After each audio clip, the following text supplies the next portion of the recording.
পর্ণশ্রী থানার পুলিশ ইতিমধ্যেই কিন্তু তদন্ত প্রক্রিয়া শুরু করেছে। তোমাকে বলে রাখি, বেহালার বাণীতীর্থ গার্লস হাই স্কুল, সেই হাই স্কুলের 5টি তালা রীতিমতো খোলা হয়েছে এবং সেই 5টি তালা ভেঙে কিন্তু দুষ্কৃতীরা ভেতরে প্রবেশ করেছিল। তোমাকে দেখাবো, ক্যামেরাসের অজয় দেখাচ্ছে, তুমি দেখতে পাচ্ছ এটা হচ্ছে অ্যাকাউন্টসের ঘরের ওপরে লেখাই রয়েছে অ্যাকাউন্টস, অর্থাৎ কিনা অ্যাকাউন্টসের ঘরের এই যে কোলাপসেবল গেট, সেই কোলাপসেবল গেটের তালার দেওয়ার যে জায়গা সেখানটা কিন্তু রীতিমতো কাটা হয়েছে, কাটা অংশ নিচে পড়ে রয়েছে। ঠিক একই রকমভাবেই কিন্তু যেটা অ্যাকাউন্টসের ঘর, তার পাশেই কিন্তু রয়েছে প্রধান শিক্ষিকার ঘর। সেই প্রধান শিক্ষিকার ঘরেরও কিন্তু ঠিক একই রকমভাবে যে কোলাপসেবল গেট রয়েছে সেখানেও কিন্তু কাটা হয়েছে এবং সেই অংশ পড়ে রয়েছে। এবং সেই তালা খুলে রীতিমতো দুষ্কৃতী কে বা কতজন ছিল সেটা এখনও পর্যন্ত স্পষ্ট নয়। তারা এই ঘরে প্রবেশ করে, প্রধান শিক্ষিকা রয়েছেন শর্মিষ্ঠা চক্রবর্তী, তিনি রয়েছেন, অন্যান্য শিক্ষিকারা রয়েছেন। এবং যেটা জানা যাচ্ছে, তুমি দেখতেই পাচ্ছ ক্যামেরা পার্সন অজয় যে ছবি দেখাচ্ছে, যে এই আলমারি রয়েছে স্কুলের অ্যাকাউন্টসের ঘর এবং প্রধান শিক্ষিকার ঘর মিলিয়ে মোট 7টি এরকম আলমারি রয়েছে। সেই 7টা আলমারি সমস্তটাই কিন্তু খোলা, লকার ঠিক এভাবেই খোলা রয়েছে। এই যে আলমারিটি যেটা লকার খোলা রয়েছে, এখানেই কিন্তু স্কুলের প্রয়োজনে প্রধান শিক্ষিকা যেটা জানাচ্ছিলেন যে এখান থেকে তিনি ব্যাংক থেকে 10,000 টাকা নগদ নিয়ে তুলে রেখেছিলেন এবং সেই টাকা কিন্তু চুরি করে নিয়ে যায় চোরেরা। তারা সংখ্যায় কতজন ছিল, কিভাবে তারা চুরি করেছে সেটা এখনও পর্যন্ত স্পষ্ট নয়, কেননা বৃহস্পতিবার পর্যন্ত স্কুল হয়েছে, তারপর থেকে স্কুল বন্ধ। আজকে কেয়ারটেকার গাছে জল দিতে এসে দেখতে পান এই চুরির ঘটনা। আমরা সরাসরি কথা বলে নেব শর্মিষ্ঠা চক্রবর্তী, যিনি প্রধান শিক্ষিকা। ম্যাডাম, মূলত কি ঘটনাটা ঘটেছে, কিভাবে আপনারা গোটা বিষয়টি জানতে পারলেন? আচ্ছা, আমাদের যিনি permanent group D staff Sachin da, উনি আজকে সকালে এসেছিলেন। আমাদের স্কুলে প্রচুর গাছ আছে, তো দুদিন যেহেতু দোল পূর্ণিমা এবং হোলির ছুটি ছিল, তাই জন্য স্কুল বন্ধ থাকায় উনি আজকে দেখতে এসেছিলেন এবং গাছে জল দিতে এসেছিলেন। এসে দেখেন এই বাইরে থেকে সেকেন্ডারি সেকশনের তালা গেটের তালাগুলো ভাঙা।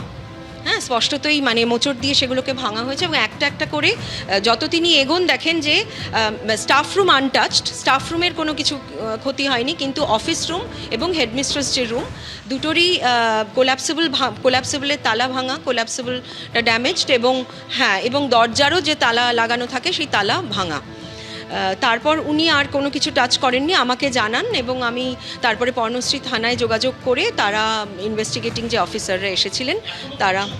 কি খোয়া গিয়েছে আপনাদের স্কুল থেকে বা কি চুরি হয়েছে বলে মনে করছেন? নগদ টাকা ছিল, তো আমি দেখছি যেটা যে আলমারিতে আমার ওই লকারে টাকা থাকুক আন্দাজ 10,000 টাকা মতো হবে। কিছু টাকা আমার খরচ হয়েছিল, কিছু টাকা আরও খুচরো প্রায় 10,000 টাকা মতো খোয়া গিয়েছে। তাছাড়া ফাইলপত্র এদিক ওদিক ছড়ানো ছিল, সেখানেও খোঁজা হয়েছে এবং যা যা কিছু খোঁজা হয়েছে অনেক কিছুই।